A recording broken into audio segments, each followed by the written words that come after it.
संगीता जब सब्जी मंडी से लौटी तो उसके हाथ में एक थैली थी। उसने सब्जी का थैला एक तरफ रखा और थैली लेकर रसोई में चली गई। उस थैली में मोमोज थे जो वो बाजार से लाई थी। संगीता ने मोमोज प्लेट में डाले और खाने बैठ गई। संगीता बहू, तुमने कल ही तो मोमोज खाए थे, आज फिर तुम मोमोज खरीद कर ले आई। ऐसे तुम फालतू खर्च करती हो। वैसे तुम तो सब्जी लेने गई थी, पर थैली में तो एक ही सब्जी है। बाकी पैसे कहाँ गए जो मैंने तुम्हें दिए थे? माँ जी, आलू गोभी लाई तो हूँ। ये दोनों चीजें 50 रुपए की हैं और 50 रुपए की है मोमोज की प्लेट। सत्यानाश, तू 50 रुपए के मोमोज खरीद लाई। अरे तुझे पता भी है निरंजन का काम अच्छा नहीं चल रहा। उसके पास मजदूरी का कोई काम नहीं आ रहा। थोड़ा कमा कर लाता है और तू फालतू के खर्च करने में लगी रहती है। पता नहीं तुझे मोमोज खाने की आदत कहाँ से पड़ गई। अरे इतने की 2 टाइम की सब्जी आ जाती। आज के बाद बाजार से सारा सामान मैं लाऊंगी। तू बिल्कुल कोई सामान नहीं लाएगी। मम्मी, अब आप मोमोज कैसे खाओगी? मोमोज तो मैं खा कर रहूंगी। अगर मैं बाहर से मोमोज नहीं ला सकती तो मैं घर पर मोमोज बनाऊंगी। संगीता ने ठान लिया था कि वो मोमोज तो खाकर रही। अगले दिन जब संगीता की सास सब्जियां लेकर आई तब संगीता ने उनमें से कुछ सब्जियां निकालकर छुपा दी। संगीता चोरी छुपे मोमोज बनाकर खाना चाहती थी, इसलिए उसने अपने घर के आंगन के पीछे एक मिट्टी का चूल्हा तैयार किया और उस पर मोमोज बनाए। संगीता जब प्लेट उठाने के लिए रसोई में गई तभी उसकी सास ने उसे टोक दिया। मैं काफी देर से देख रही हूँ, तू बार बार रसोई घर में जाती है फिर पीछे आंगन में चली जाती है। ये चल क्या रहा है? तू आखिर आंगन में कर क्या रही है? वो कुछ नहीं माँ जी, बस ऐसे ही टहल रही थी।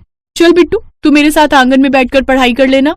अब संगीता के पास प्लेट नहीं थी, तभी उसे एक आइडिया आया।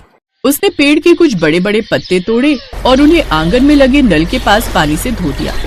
मम्मी, आप ये क्या कर रही हो? इन पत्तों से आप क्या करोगी? धीरे बोल, तेरी दादी आ जाएंगी, फिर वो कभी ऐसे मोमोज नहीं बनाने देंगी। अब संगीता ने घर पर चुपचाप मोमोज बनाना शुरू कर दिया। मोमोज बनाने में सब्जियां लग रही थी। अब सब्जियां गायब होने की भनक सास को लग गई। बिट्टू, मुझे सच सच बता, सारी सब्जियां तेरी मम्मी चोरी करती है ना? देख, तू मुझे सच बोलेगा तो मैं तुझे टॉफी दूंगी। दादी, सारी सब्जी मम्मी अपने मोमोज बनाने में लगा देती है। मम्मी और मैं रोज मोमोज खाते हैं। मम्मी पत्ते वाले मोमोज बनाती हैं। अभी भी मम्मी पत्ते वाले मोमोज बना रही हैं। मैं खाने जाऊं दादी? और मेरी टॉफी भी दे दो। अच्छा, तो ये बात है। अब संगीता घर पर मोमोज बनाने लगी है। तभी निरंजन आ जाता है। निरंजन के साथ आज उसका दोस्त था। नमस्ते माँ जी। नमस्ते भाभी।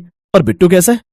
बस ठीक हूँ बेटा, बाकी सब तो तुम जानते ही हो। तुमसे क्या छुपा हुआ है? कोई बात बनी निरंजन बेटा? नहीं माँ, मालिक ने मना कर दिया। अभी मजदूरी का कोई काम नहीं है, 1 महीने बाद ही काम आएगा। संगीता सुनो, मेरे और मदन के लिए कुछ खाने का ले आओ। हम दोनों ने आज बाजार में कुछ खाया ही नहीं। घर में तो कुछ भी नहीं रखा है। एक काम करती हूँ, मैंने जो मोमोज बनाए वही दे देती हूँ। संगीता ने जो पत्ते वाले मोमोज बनाए थे वो निरंजन और उसके दोस्त के लिए ले आती है। अरे वाह, पत्ते वाले मोमोज, ये तो मैंने पहली बार खाए। इस तरह से तो मार्केट में भी कभी मोमोज नहीं मिलते और खाने में भी बड़े स्वादिष्ट हैं। भाभी, तुम तो एक ठेला लगा लो, खूब बिक्री होगी। निरंजन सही कह रहा हूँ, इस तरह से पत्ते वाले मोमोज हमारे शहर में कोई नहीं बनाता। खूब बढ़िया रहेगा काम। वैसे भी अभी कोई काम नहीं है, मैं तो बस आइडिया दे रहा हूँ। भाभी के हाथों में इतना बढ़िया हुनर है, मोमोज बनाने का बहुत चलेगा ठेला। हाँ भैया, आप बिल्कुल ठीक कह रहे हो। पहले जब मैं बाजार से मोमोज खरीद कर लाती थी तो इतनी देर में नंबर आता था। बहुत भीड़ होती है मोमोज के ठेलों पर। इसे बहुत शौक है मोमोज खाने का मदन बेटा। अब हमने घर के हालात देखते हुए ज्यादा खर्च बंद कर दिए तो इसने घर में बनाना शुरू कर दिया। वो तो मुझे आज पता चला है कि आंगन में चोरी चोरी मोमोज बनाकर खाती है। पर बहू का ये हुनर बढ़िया काम का बिजनेस बन सकता है, इस बात से तो मैं बिल्कुल अनजान थी। संगीता, तुम कर पाओगी मेरे साथ काम? तुम्हें घर भी देखना है, सब कुछ। घर की भलाई के लिए भला कौन काम नहीं करना चाहेगा? 4 पैसे आ जाएंगे तो हमारे सबके लिए सही रहेगा। मैं तो बिल्कुल तैयार हूँ। हम मिलकर खूब मेहनत करेंगे। और घर की चिंता मत करो, घर मैं संभाल लूंगी। तुम दोनों बस खूब मेहनत करो। धन्यवाद दोस्त, तुमने बहुत अच्छा सुझाव दिया। निरंजन के पास इतने पैसे नहीं थे कि वो मोमोज के ठेले के लिए सामान खरीद सके। मदन ने निरंजन को कुछ पैसे उधार दिलवा दिए और फिर संगीता के साथ मिलकर निरंजन ने मोमोज का ठेला लगाना शुरू कर दिया। संगीता बिल्कुल साफ सुथरे तरीके से ताजी सब्जियों के पनीर, सोयाबीन वगैरह के मोमोज बनाकर तैयार करने लगी थी। ठेले पर वो पत्ते में गरम गरम मोमोज और साथ में चटनी देती। संगीता के लिए ये बात अच्छी रही कि सर्दियों की शुरुआत हुई थी। सर्दियों में पत्ते वाले गरम गरम मोमोज हर ग्राहक की पसंद बन गए थे। संगीता के ठेले पर अब ग्राहक बन गए। सोशल मीडिया पर भी संगीता के पत्ते वाले मोमोज की चर्चा होने लगी। दूर दूर से लोग उसके हाथों के बने मोमोज खाने आते थे। संगीता के हुनर के कारण कुछ ही दिनों में निरंजन अच्छी खासी कमाई करने लगा और फिर एक दिन संगीता और निरंजन घर में सबके लिए नए गरम कपड़े खरीद कर लाते हैं। शॉल और नया स्वेटर देखकर संगीता की सास की आंखों में खुशी के आंसू थे। माँ जी, ये मैं आपके लिए भी नया शॉल और स्वेटर लाई हूँ, पहनकर और ओढ़कर बताओ कैसा लगा। संगीता बहू, गरीबी के कारण तुमने हमेशा अपने मन को मारा। मैंने तुम्हें फालतू खर्चों के लिए टोका, फिर भी तुम मेरे आगे कभी नहीं बोली, हमेशा मुझे सम्मान दिया और आज तुम्हारा यही मोमोज का शौक तुम्हारा बिजनेस बन गया। मैं बहुत खुश हूँ कि मुझे तुम जैसी बहू मिली है। जीती रहो बहू, हमेशा खुश रहो, खूब सफलता पाओ। संगीता और निरंजन ने खूब मेहनत की और धीरे धीरे उन्होंने ठेले से एक बड़ा रेस्टोरेंट बना लिया, जहां पर पत्ते वाले मोमोज रेस्टोरेंट की स्पेशलिटी थे। कहते हैं मेहनत और ईमानदारी से यदि कोई भी काम किया जाए तो वो काम हमेशा खुशी और तरक्की ही देता है।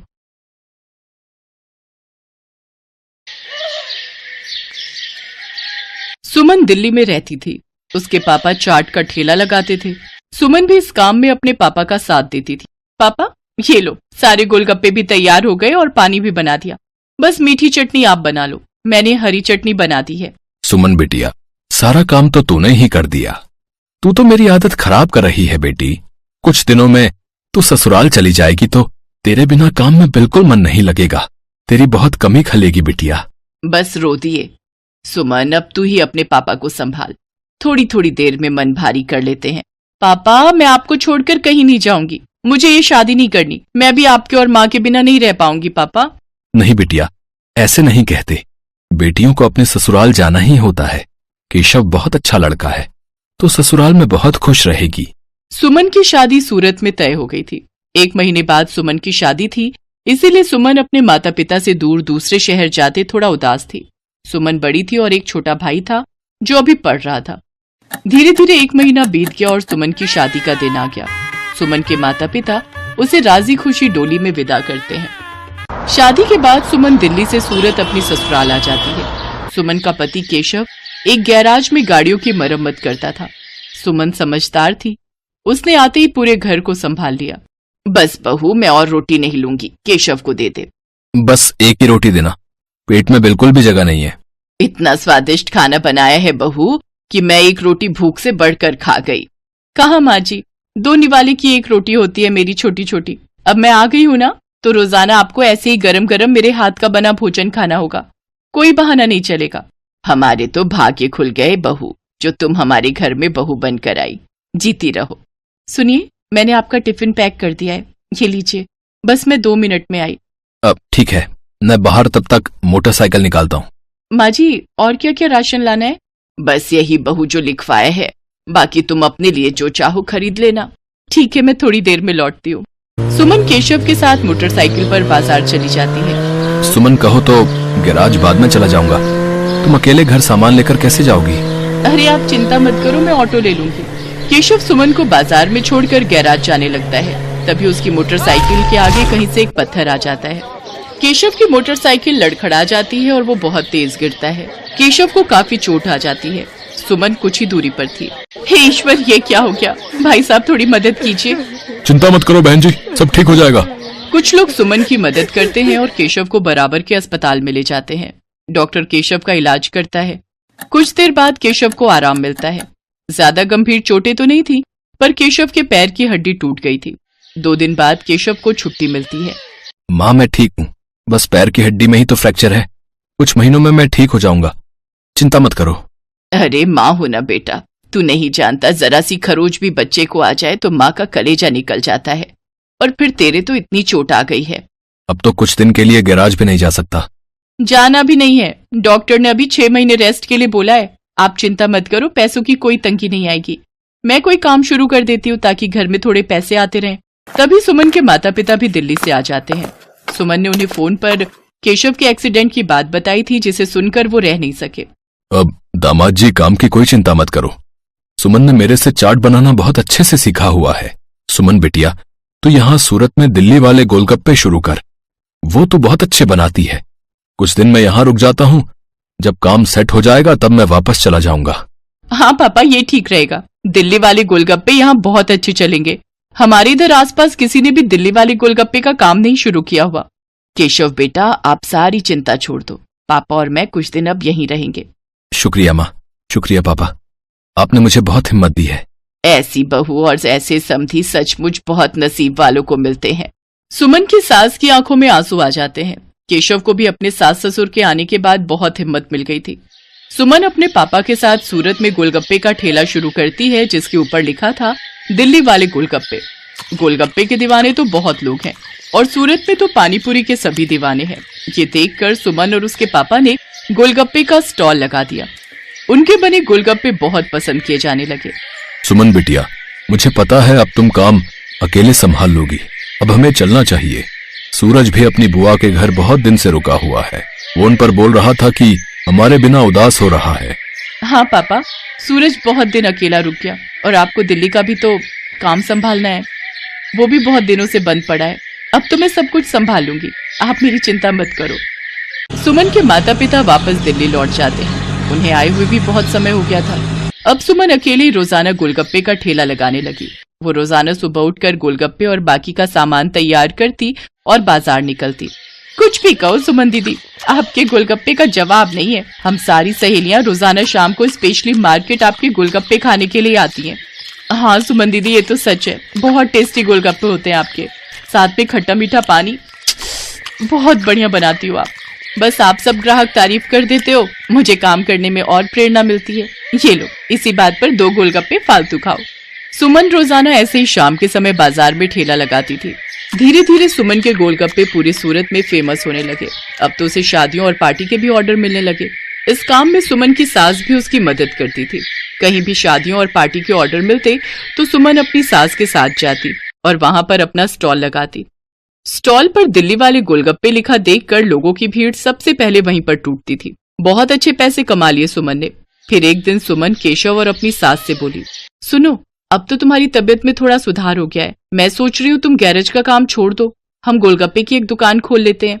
अब तो हमारे पास अच्छे पैसे इकट्ठे हो गए, हम कुछ कारीगर भी रख लेंगे। सुमन, तुमने तो मेरी पूरी जिंदगी बदल दी। कहते हैं एक आदमी की सफलता में एक औरत का हाथ होता है, और तुमने तो मेरा बहुत साथ दिया है। तुम जैसा चाहती हो हम वैसा ही करेंगे। जीते रहो मेरे बच्चों। सुमन की मेहनत से सब कुछ अच्छा होने लगा। केशव और सुमन बाजार में किराए पर एक दुकान ले लेते हैं, जहां पर वो अपने साथ साथ कुछ कारीगर भी रखते हैं जो इस काम में उनकी मदद करते थे। कहते हैं परिस्थितियां तो जीवन में आती जाती रहती हैं। परिस्थितियों से डरकर नहीं, बल्कि परिस्थितियों का मुकाबला करके ही जीवन को सरल बनाया जा सकता है। जो व्यक्ति संघर्षों से लड़ता है वही ऊंचे मुकाम प्राप्त करता है।